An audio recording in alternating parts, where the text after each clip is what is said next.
Longest goal ever. In January 2021, Newport County goalkeeper Tom King scores from an astonishing 105 yards out against Cheltenham Town. Launching the ball from his own penalty area, a strong wind carries it the full length of the pitch before it bounces over the opposing keeper and into the net. The goal is officially recognised by Guinness World Records as the longest goal ever scored in a professional football match. King's strike edges out the previous record, held by Stoke City's Asmir Begovic in 2009, by just 1 yard. Both goals come from freak conditions, but only King's is clocked with precision measuring tools on site.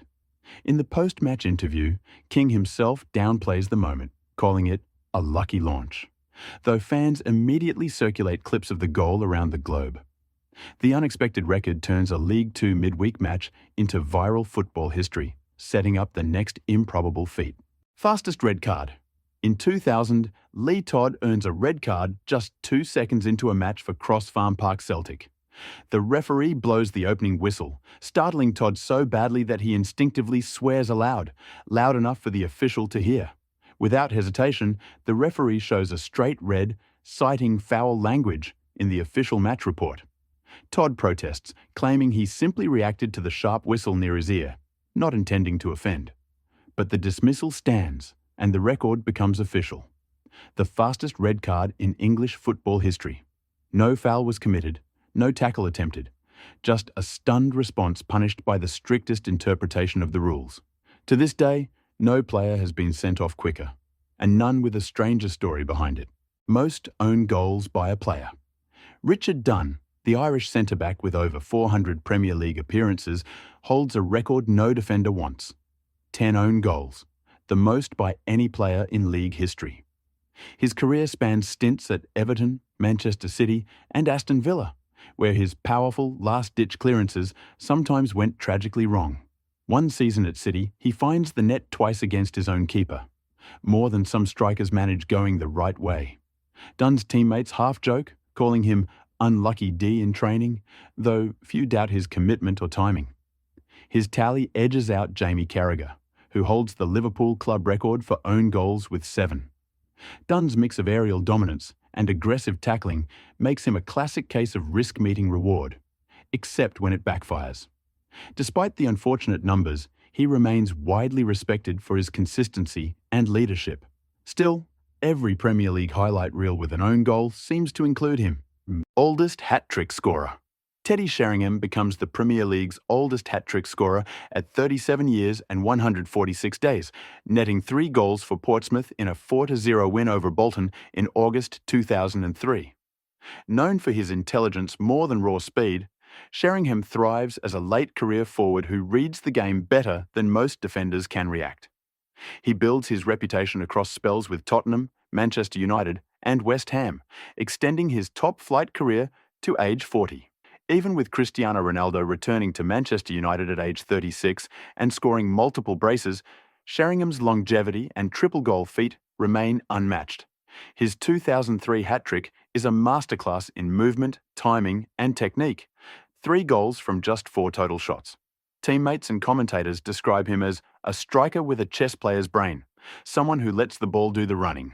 The record still stands, and with fewer strikers playing into their late 30s, it might stay that way for years. Most red cards in a match.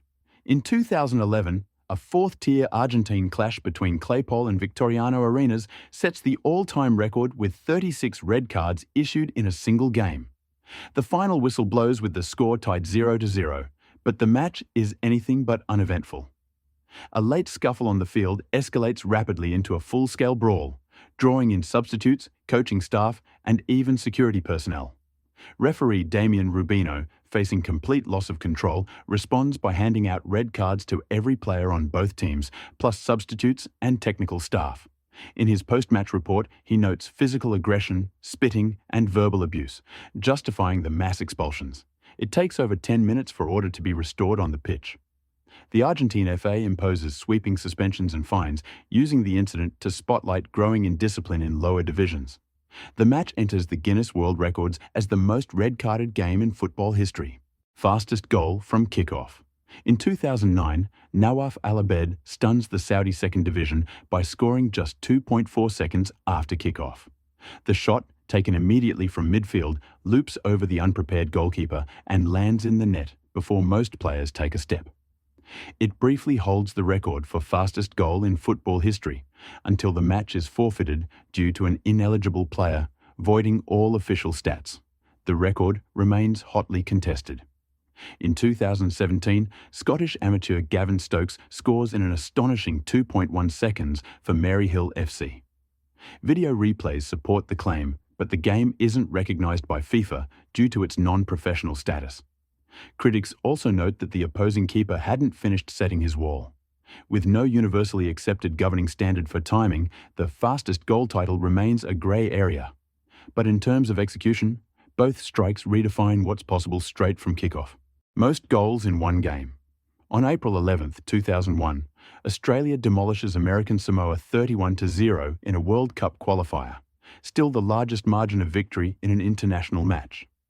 Forward Archie Thompson, then just 22, scores 13 goals in 90 minutes, breaking the FIFA record for most goals by a single player in one game. He nets 7 in the first half alone, finishing with a strike rate of 1 every 7 minutes.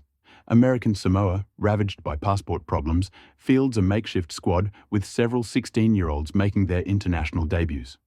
Goalkeeper Nicky Salapu concedes all 31 goals, later calling it the worst day of his life. The team manages just one shot on target in the entire match. The humiliation sparks major reform. Australia soon leaves the Oceania Football Confederation to join the Asian Football Confederation in 2006, seeking stronger competition and more credible qualifiers.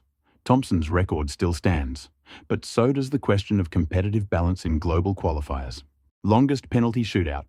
In the 2005 Namibia Cup, a match between KK Palace and Civics produces the longest penalty shootout in football history. After a deadlocked game, the shootout stretches to 48 spot kicks, finally ending 17-16 in favour of KK Palace. The sequence becomes so drawn out that both teams begin recycling their original penalty takers multiple times. The turning point arrives when KK Palace's goalkeeper steps up to take a kick himself, after already saving 2 earlier attempts.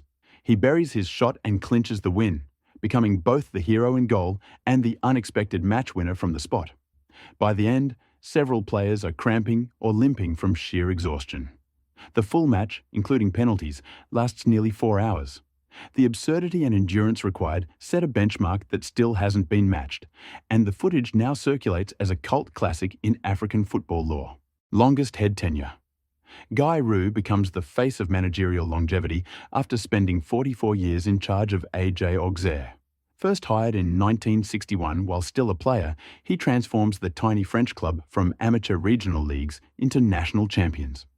By the time he retires in 2005, Roux has taken charge of over 2,000 matches. His greatest achievement comes in 1996, when Auxerre stuns Ligue 1 by winning both the League and the Coupe de France. The success is built on youth development. Players like Djibril Cissé and Philippe Meches rise through the academy route personally overseas. He even mows the training pitches himself in the early years. Despite retiring, he returns briefly in 2007 to manage Lens at age 68, but lasts just a few games. His record for uninterrupted tenure remains unmatched, and likely unrepeatable, in the modern era of short-term results and quick dismissals. Most consecutive penalties missed. In the 1999 Copa America, Argentina striker Martín Palermo sets a record no one wants. He misses 3 penalties in the same match against Colombia. 1 hits the crossbar, 1 skies over the bar, and 1 is saved cleanly. It's a baffling display, especially considering Argentina still wins the game 3-0. Palermo's night becomes infamous instantly, turning him into a global punchline. Commentators struggle to find precedent. It's the only time in major international tournament history that a player has missed 3 penalties in one game. Despite the embarrassment, he remains defiant, and the fans oddly love him for it. Months later, Palermo silences critics by scoring in 9 consecutive league games. His redemption arc begins, but the triple miss nightmare remains locked in the record books. First goal, awarded by VAR. At the 2018 World Cup in Russia, France becomes the first team to benefit from a video review leading directly to a goal. In their group stage match against Australia, Antoine Griezmann is brought down just outside the penalty area. Initially, the referee waves play on, but then halts the game and reviews the footage using the new video assistant referee VAR system. After examining the slow-motion replay, the official changes his mind and points to the spot. Griezmann converts the penalty in the 58th minute, marking the first World Cup goal awarded via VAR. It's a turning point for refereeing history, showing FIFA's shift toward transparency and correction. France goes on to win the game 2-1 and eventually lifts the trophy. But the real legacy begins here, where a camera, not a whistle, changes the scoreline for the first time. Most injuries in one match. In 1971, a brutal First Division clash between Leeds United and West Bromwich Albion sees 7 players stretch it off, making it one of the most injury-ridden games in English football history. The match takes place at Elland Road under freezing conditions, with reports later confirming the pitch was dangerously hard and slick. Referees allow the game to continue despite mounting injuries, as both sides push the physical limits of the era's lenient enforcement. Newspapers dub it the Battle of Bramall Lane, after the chaos spills into violent tackles, with multiple players leaving the field clutching legs or carried off by medical staff. Leeds, known for their aggressive style under Don Revie, receive a fine for excessive physical play after post-match reviews show signs of deliberate fouling to disrupt West Brom's rhythm. The blood-stained pitch and staggering injury count spark fresh scrutiny over matchday conditions and referee discretion. The incident influences later discussions on winter safety protocols and fixture scheduling during cold snaps. Oldest international debut. In 2004, McDonald Taylor Sr. becomes the oldest player to make an international debut, taking the field for the US Virgin Islands at 46 years and 180 days. He plays the full 90 minutes in a World Cup qualifier against St Kitts and Nevis, a match that ends in a 4-0 defeat but marks a milestone in FIFA records. Despite the scoreline, Taylor finishes without injury or substitution, an extraordinary feat given the physical demands of the game.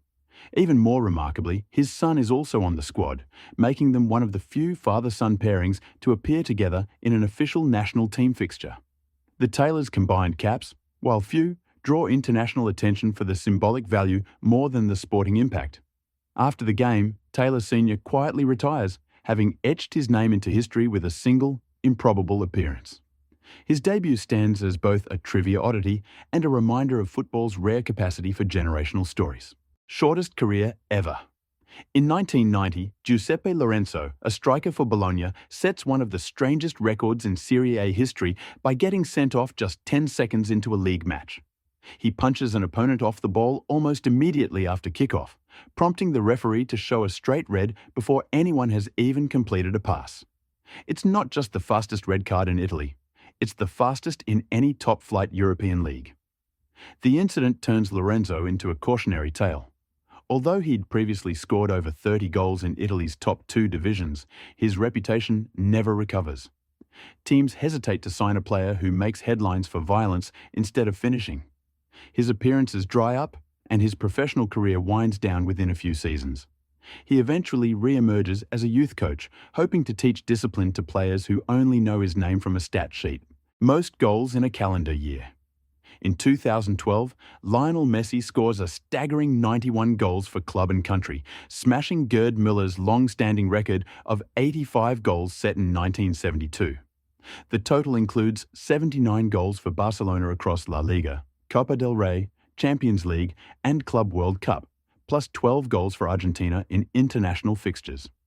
He scores in 21 consecutive La Liga matches and finishes the year with 7 hat-tricks. The feat generates immediate global headlines, and a surprising challenge. The Zambian FA claims that former striker Godfrey Chitalu scored 107 goals in 1972, demanding recognition for their national hero.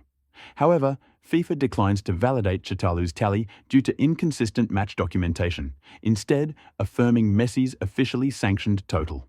With the record locked in, Messi's 2012 campaign becomes a benchmark for attacking dominance, and a number few strikers dare to chase.